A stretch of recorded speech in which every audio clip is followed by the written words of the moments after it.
Akan Mul, kok nggak buka-buka? Dia punya adik masuk ke rumahnya. Kondisinya dia udah gantung diri di plafon rumahnya. Ketok pintu nih, dak dak dak dak dak dak. Kebetulan emang bokapnya saya punya sohib yang jaga warung. Iya. Dibuka lah nih sama si bapak. Dibuka sama si bapak. Itu almarhum Bang mau beli rokok.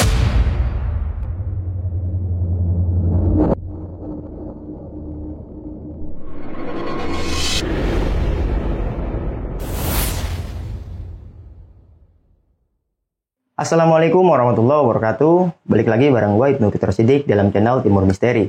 Apa kabar teman-teman semua? Semoga senantiasa kita semua selalu diberikan kesehatan, diberikan kemudahan rezeki, serta diberikan kemudahan dalam segala urusan-urusan kita. Nah, di kesempatan kali ini masih sama seperti video sebelumnya. Di samping gue sudah ada narasumber yang akan menceritakan pengalaman misterinya untuk kita semua. Tapi sebelum masuk ke ceritanya, gue juga mau mengucapkan selamat menunaikan ibadah puasa nih buat kalian semua yang menjalankan ibadah puasa. Semoga amal ibadah kita di bulan puasa ini diterima oleh Allah Subhanahu wa Ta'ala. Nah, di kesempatan kali ini, narasumber gue akan menceritakan tentang pengalaman sahabatnya nih yang mengakhiri hidupnya dengan menggantungkan dirinya. Dan sempat si almarhum ini bentayangan di kampungnya. Nah, untuk lebih detailnya nanti biar narasumber gue aja lah menceritakan cerita lebih detailnya seperti apa. Siapakah narasumbernya? Di samping gue sudah ada Bang Ajis. Bang Ajis, apa kabar Bang Ajis? Alhamdulillah baik. Kabar baik Bang Ajis ya? Alhamdulillah baik Bang Ibnu. Sehat terus lah buat Bang Ajis. Alhamdulillah sehat keluarga nih. Amin. Sebelumnya terima kasih juga Bang Ajis sudah mau diundang di sini lagi nih Bang Ajis ya. Iya. Berbagi pengalaman horornya buat kalian semua nih. Dan tadi Bang Ajis juga sempat ngobrol. Bang Ajis mau ceritain tentang kawan Bang Ajisnya. Iya. Yang mengakhiri hidupnya ngikat lehernya pakai tambang nih Bang. Iya. Waduh gokil. Dan katanya ini sekampung nih geger Bang ya. Disamperin almarhum ya. Karena utang piutang. Itu salah satu penemuannya apa Bang? Salah satu penemuannya itu ya ada dia punya keponakan Bang. Keponakan yang teman abang? Iya, keponakannya si almarhum di malam yang ketiga. Maksudnya tahlil ketiga? Iya. Oke. Tahlil di malam ketiga, ponakannya dia ngelihat si almarhum lagi goyang-goyangin kakinya persis di atas tempat yang ngakhirin hidupnya. Di plafon atas rumahnya. Lagi uncang-uncang kaki? Uncang-uncang kaki. Wah gokil nih. Tapi kita tahan dulu Bang Ajis ya. Siap. Wah ini cerita gokil banget nih. Pokoknya teman-teman jangan skip video ini lah. Karena di akhir ini ceritanya bener-bener sangat gokil lah. Tapi sebelum masuk ke ceritanya, buat kalian semua yang mempunyai pengalaman misteri dan mau diundang seperti Bang Ajis ini, kalian bisa nih langsung aja DM ke Instagram kita, Timur Misteri, atau juga dengan mengirimkan email di timurmisteri.cr@gmail.com. Untuk lebih mempermudah, nanti linknya gue cantumin di kolom deskripsi. Oke, gue rasa cukup. Simak terus video ini sampai habis, agar kita bisa mengerti isi ceritanya, dan jangan kemana-mana, tetap berprasangka baik, karena bukan hanya manusia yang diciptakan Tuhan.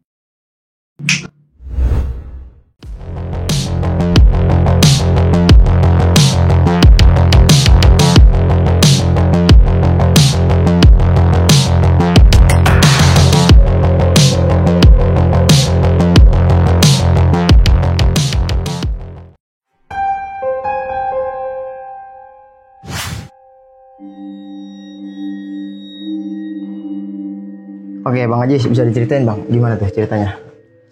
Ceritanya ini sekitar tahun 2013 Bang. Oke. 2013-2012. Itu apa ya? Tetangga gua ini memang bisa dibilang jadi introvert.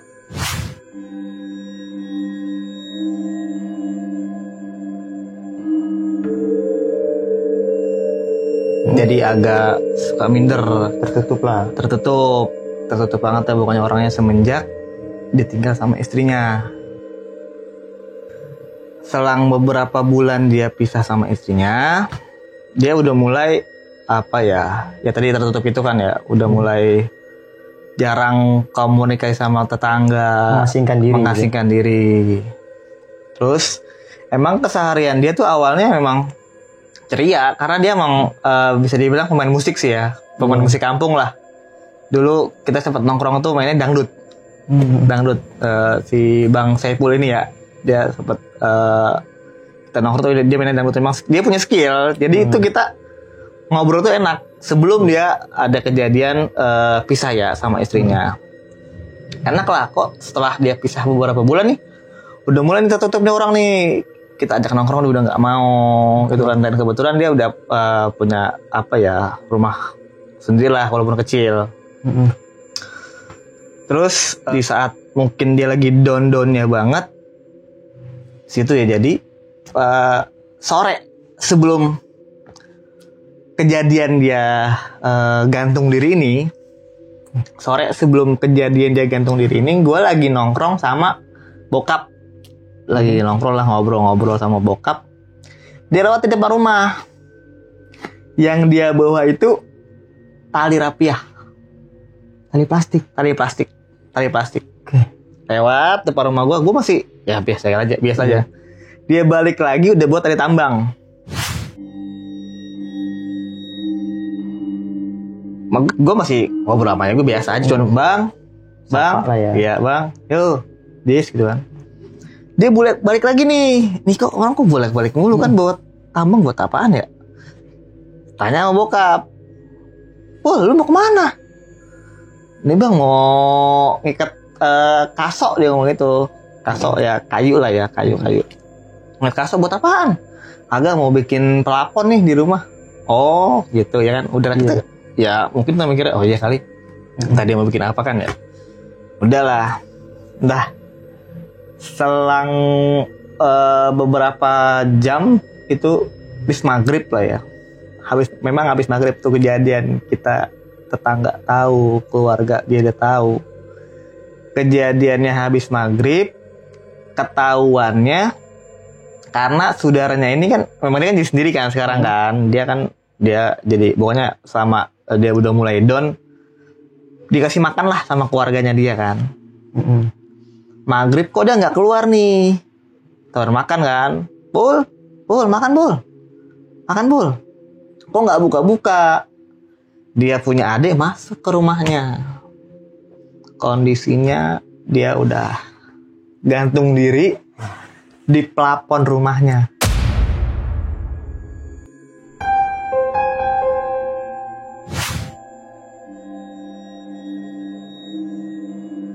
Di plafon, udah gantung diri di plafon rumahnya.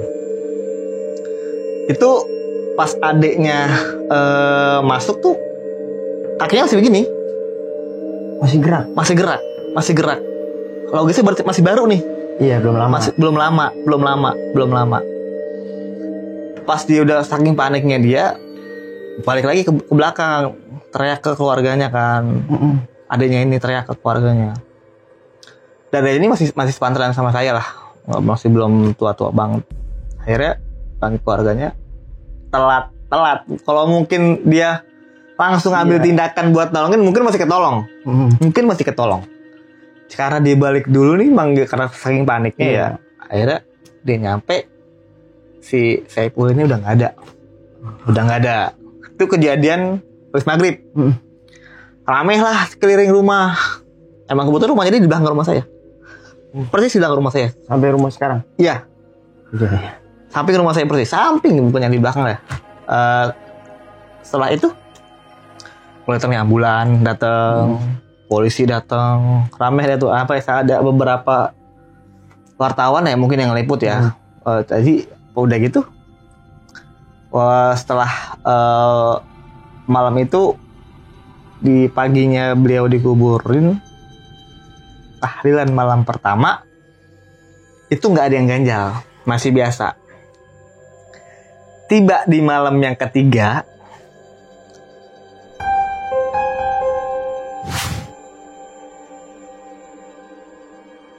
ini ada ponakannya dia nih. Ini anaknya yang tadi ngelihat pertama, yang ngelihat almarhum gantung diri ya. Karena emang di rumahnya dia tahlilannya. Di rumah almarhum. Di rumahnya dia, di rumah almarhum. Pas lagi tahlilan, nih bocah teriak, Om, gitu. Mana sih om belum ada. Om. Jadi dia nunjuk di plafon. Iya. Di plafon. Itu om lagi duduk. Masya Allah, saya merinding. Lagi duduk di plafon, dia lagi ngayunin kakinya. Ih. Saya merinding nih. Lagi ngayunin kakinya di plafon. Di plafon. Setelah itu udah dah kita namanya anak kecil ya. Ada dibawa ke dalam lah, dibawa ke dalam kan, dibawa ke dalam. Udahlah kita akhirnya biasa itu udah selesai tahlil ya. Udah selesai tahlil. Terus ya kalau adat kita dulu kan di ngajiin bang. Asal tahlilnya di ngajiin kan ya. Baca Quran. Nah baca Quran ini yang ada tuh sekitar 3-4 orang, termasuk saya. Ngaji lah, kita ngaji Quran ganti-gantian, jus-jusan. Pas beres tahlil berarti. Ya, beres tahlil. Nih tetangganya samping rumahnya, ini tiba-tiba keluar bang. Keluar. Bang, apa? Ini kok ada yang ngajerit ya? Di plafon ya? Tadi abis tahlilan ini bocah bilang di atas. Ada si om nih, ada si Bang Ipul nih almarhum. Terus tetangganya tahu-tahu keluar teriak-teriak, ada yang gitu bang, di atas plafon. Iya, di atas plafon. Kalau rumah dianya ini jadi mulai kayak kontrakan bang. Jadi satu atap. Cuman sekat tembok aja sih, cuma sekat tembok. Cuman kalau di dia plafonnya langsung kaso. Langsung batang kayu. Kalau di sebelahnya udah pakai plafon internet kayak begini, gitu kan, kayak biasa lah ya. Nah udah gitu akhirnya kok nih suaranya kayak suara Bang Ipul nih bang, suaranya kayak suara Bang Ipul nih, karena saya tahu suaranya dia gitu. Udah biarin, kita anggap lupa lah ya. Udah gitu setelah kita kelar pengajian, kita pulang di malam yang keempat. Selesai pengajian juga, depan ini kebetulan ada warung. Itu sekitar dia cerita jam 2 lah, jam 2. Karena kan di sini kan masih banyak yang ngaji nih. Nah dia mikirnya, oh yang ngaji kali ini mau beli rokok. Oke. Gitu. Ketok pintu nih. Dak. Kebetulan emang bokapnya saya punya sohib yang jaga warung. Iya. Dibuka lah nih sama si bapak. Itu almarhum bang mau beli rokok. Oke, depan congolnya persis. Pas begitu dia buka pintu, almarhum nongol. Iya. Almarhum nongol. Dia diem aja. Dia cuma bilang, beli rokok. Ngomong. Sama si bapak jaga warung. Iya. Beli rokok. Udah dia udah nggak pakai mikir panjang, tutup pintu, jebret, udah. Nah di malam kelima baru dicerita pas kita halil. Bang, ini mohon maaf ya, Bu, mohon maaf ya bang. Semalam pas saya pikir pas ada abis pada pengajian nih, ada yang mau beli rokok, ketok-ketok pintu rumah saya. Akhirnya saya bukain, ternyata yang saya bukain pintu itu almarhum mau beli rokok bang, gitu kan ceritanya.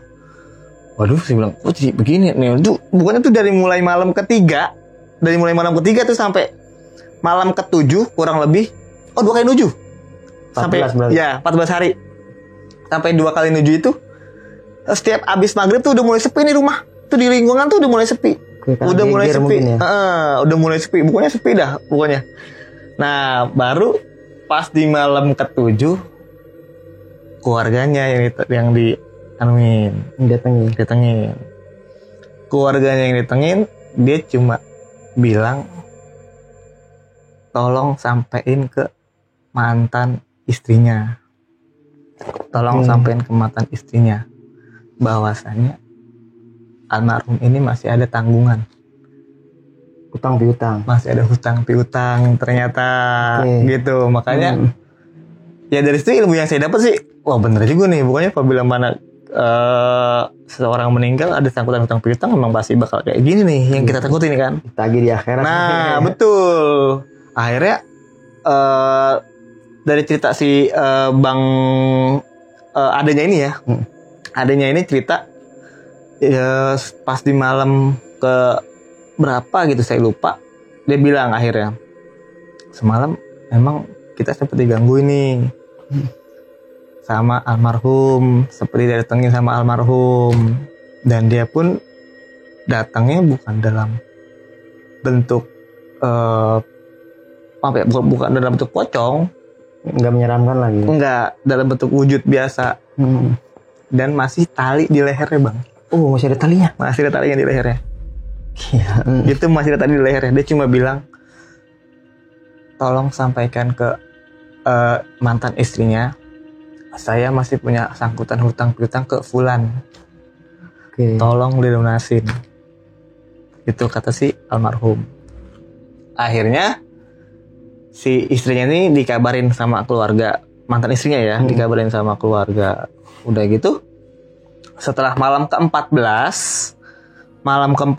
itu ya 2 kali nuju lah ya. 2 kali nuju kita sempat datang ke keluarganya nih, karena lingkungan rumah nih kayak diteror bang. Kayak diteror, banyak yang didatengin. Tapi yang jadi misteri ini bukan dalam bentuk pocong, wujud normal, bukan ya? Dalam bentuk pocong. Jadi cuman ya wujudnya si almarhum. Ya normal gitu. Normal. Wujud si almarhum normal. Cuman ya karena kita tahu beliau sudah meninggal ya. Iyalah. Gitu kan. Jadi ada beberapa cerita dari tetangga, digedor, pintunya digedor. Entah yang jadi persoalan yang digedor ini yang ada sangkutan hutang piutang. Yang jadi apa ya, bisa dibilang jadi misteri ya. Yang digedor ini bukan orang-orang semuanya, enggak. Jadi ada beberapa tetangga yang digedor begitu dia buka hordeng, dia itu dari malam ketiga sampai malam 2 kali 7 tuh terus tuh bang, teror sekampung. Orang-orang tertentu. Jadi bukan semuanya. Bukan semuanya. Udah gitu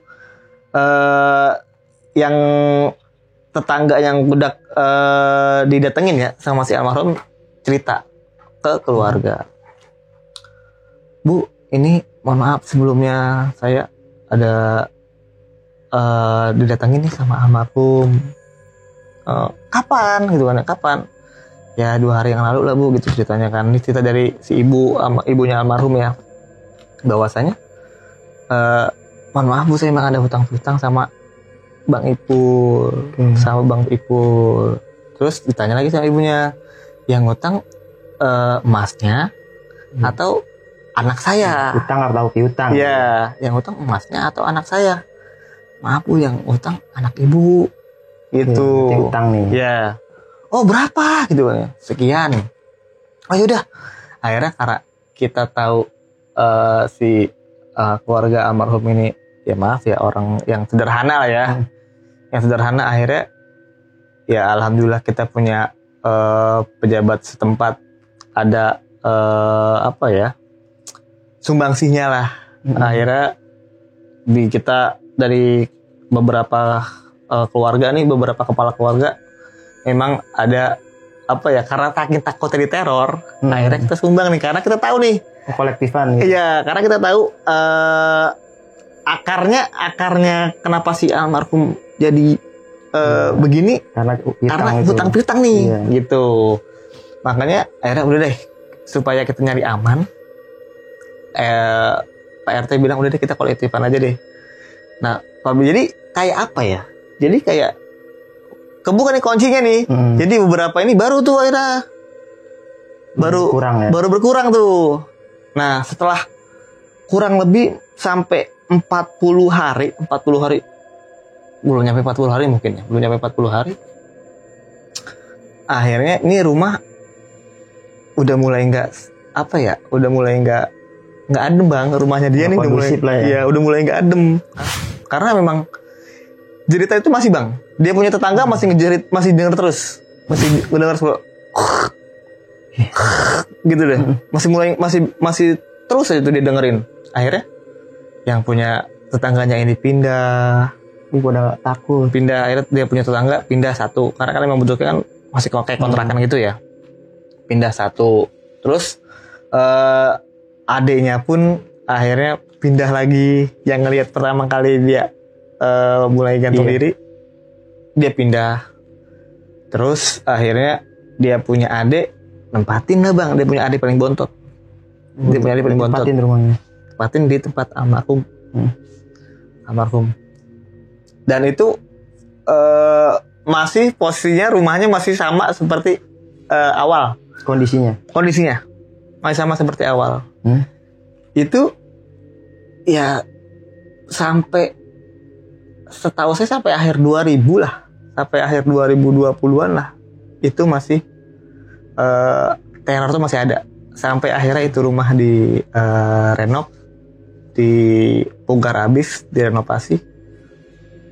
Terus diselamatin lagi. Udah alhamdulillah sampai sekarang tuh aman. Nggak ada nampakin lagi. Cuman apa ya? Yang saya lihat pembelajarannya gitu ya. Maksudnya sedown itu loh orang sampai depresi lah ya. Iya, sampai depresi. Saya mikir, oh jangan-jangan nih ini yang kemarin dia bolak-balik di depan rumah saya nih sebelum dia gantung diri sorenya. Yang ditegur sama bokap, ini dia lagi nyari tempat nih mungkin gitu, lagi nyari tempat karena bawa tali. Buat apa coba dia bawa tali? Dan mungkin karena di wilayah itu nggak ada pohon bang. Kalau dia mau gantung diri di pohon nggak ada pohon tuh di lingkungan kita tuh nggak ada. Padat rumah ya. Padat rumah. Dan akhirnya dia milih gantung diri di rumah sendiri itu. Terus akhirnya dia punya keluarga ya, tetap akhirnya sampai di akhir 2020 tuh itu rumah diselamatin. Terus teror juga udah mulai udah mulai berkurang, emang udah nggak ada lah. Udah mulai nggak ada. Cuman jadi apa ya, cerita tersendiri. Jadi gimana ya, tetangga sih udah mulai takut, dalam artian takut nggak mau ngisi diri ke situ lagi bang. Iya, kontrakan tuh udah nggak ada kisi. Jadi mau nggak mau dari keluarga sendiri. Sadar diri gitu. Karena pas ada yang didatengin dari, kalau ke rumahnya cuma pakai ada talinya masih nempel di leher. Ada yang lagi dia melet. Ada bang. Ada. Itu cerita juga dari tetangga yang didatengin ya. Dia lagi melet. Karena memang dia orang sebetulnya sih humble. Dia orangnya humble. Terus orangnya asik lah diajak ngobrol karena ya emang bocah tongkrongan. Dia bocah tongkrongan karena berdepresi ditinggal istri kali ya. Ada ya punya permasalahan rumah tangga. Akhirnya dia jadi down sendiri tuh. Berubah drastis banget. Jadi nggak mau nongkrong. Jadi ngejauh. Akhirnya ya itu. Akhirnya dia gantung diri. Dia ninggalin teror sekampung. Dan keluarganya juga bisa dibilang jadi agak minder, malu sih sebetulnya gitu. Nggak enak lah ya. Nggak enak. Oke Bang Ajis, sebelumnya terima kasih banyak udah mau diundang di Timur Misteri buat berbagi pengalaman horor ini. Ini berarti teman deket Bang Ajis banget Bang ya? Deket, dia sohib tongkrongan kita. Yang kebetulan satu hobi, satu tongkrongan, dan kebetulan kan kita punya hobi yang sama nih. Kita dulu emang nongkrong musik dangdut ya. Karena ya itu hobi kita dangdut dulu tadinya. Nongkrong-tongkrongan musik, main gitar biasa gitu kan. Musik Bang almarhum. Iya. Berarti orang yang terampil juga Bang ya selama terampil, dia ya. Memang punya skill. Dia memang punya skill dangdut ya, musik. Terutama gitar sih memang dia. Dia punya skill gitar oke lah. Ya tapi sebelum saya bicara lebih jauh gitu Bang, ada baiknya kita doain almarhum. Amin, ya. amin. Semoga almarhum amal ibadahnya diterima oleh Allah Subhanahu wa taala, dan kuburnya dijadikan taman surganya Allah Subhanahu wa taala. Oke Bang Ajis, tadi kan sempat nih si almarhum nyamperin keluarganya ya. Betul. Dia bilang dia punya utang piutang nih. Betul. Yang tahu ini istrinya ya. Betul. Nah sejauh ini Bang, udah ketahuan belum Bang itu utangnya? Udah ketemu istrinya lah gitu. Kalau sampai cerita yang saya dapat terakhir,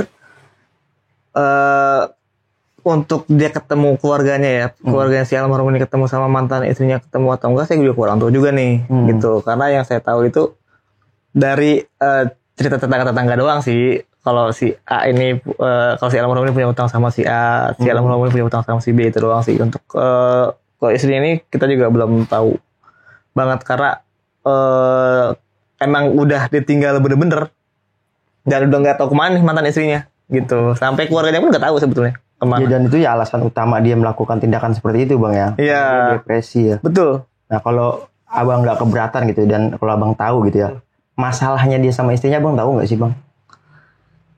Kalau yang kita lihat sih mungkin kalau kita anak nongkrong biasa pribadi ya, karena kita sering pulang kadang-kadang nongkrong di depan di tongkrongan ya sampai pagi gitu kan. Oke.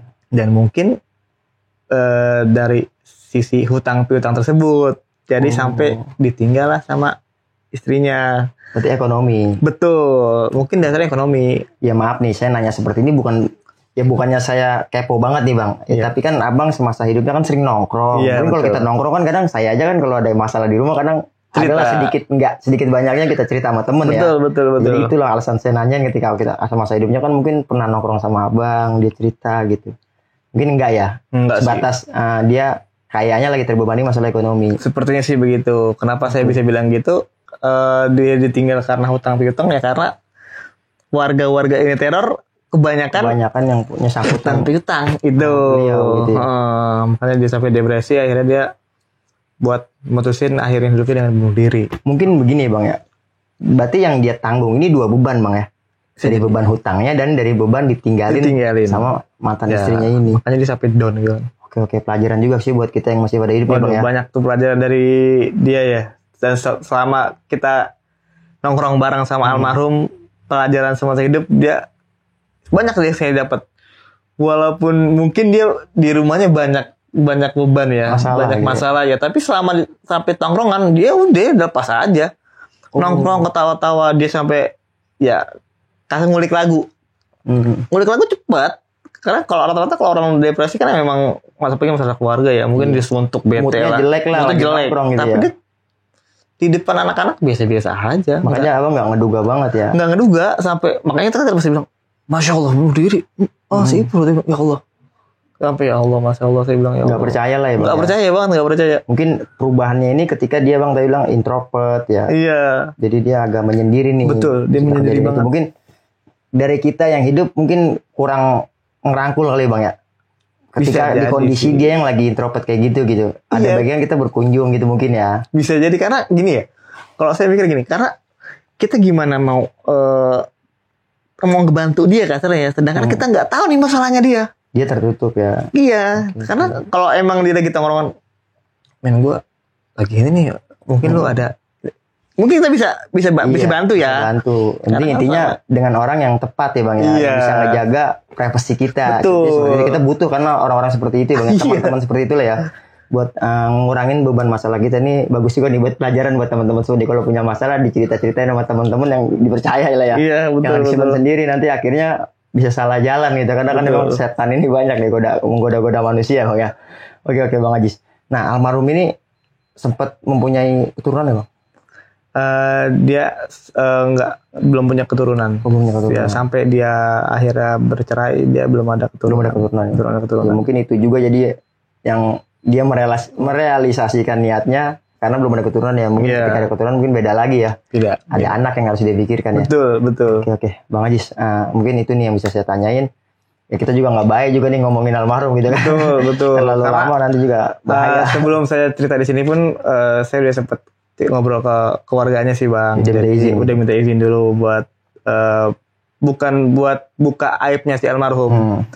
Semata buat saya ilmu pembelajaran buat saya pribadi juga bisa sharing ke teman-teman gitu. Ya ada hikmah lah dari perjalanan almarhum lah ya buat kita semua yang masih hidup lah. Intinya perkuat keimanan kita biar kita senantiasa nggak melakukan hal-hal yang salah itu. Oke, Bang Ajis lagi-lagi terima kasih banyak udah mau berbagi pengalamannya. Sama-sama, Bang Ibnu. Dan buat teman-teman semua nih, apapun yang diceritakan sama Bang Ajis ini bukan bermaksud buat menakut-nakuti atau memberikan hal negatif buat kalian semua. Melainkan cerita Bang Ajis ini kita jadikan pelajaran untuk kita bersama karena memang hal gaib itu ada dengan penemuan yang berbeda. Kiranya itu aja, gue Ibnu Fitro Siddiq dan Bang Ajis pamit undur diri. Wassalamualaikum warahmatullahi wabarakatuh.